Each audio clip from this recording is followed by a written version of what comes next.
Familja hyjskollare në qytetin e Pogradecit jeton çdo ditë nën frikën e rrezikut, për shkak të gjendjes së amortizuar të godinës ku banon.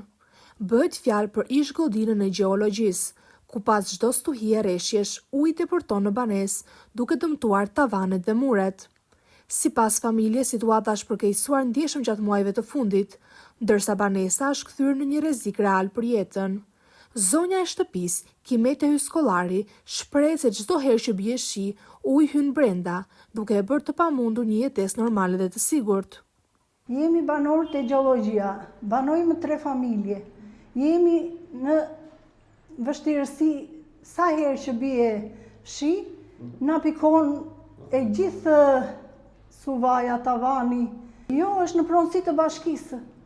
Edhe është neglizhencë e bashkisë, nuk është se është nga situata, edhe është shumë problematike. Ne na pikon në çdo sekond shiu.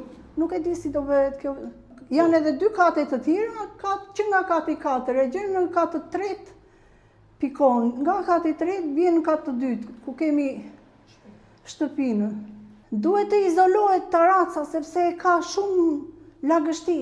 Ajo ka rrezik shembje, sidomos për familjarët, është shumë situatë e keqe. Familja thekson se nuk ka mundësi të ndërhyjë për rikonstruksion, pasi tek objekti 4 katësh, 2 katet e sipërme janë në pronësi të Bashkisë Pogradec, çka e bën çdo ndërhyrje të pamundur pa veprim institucional.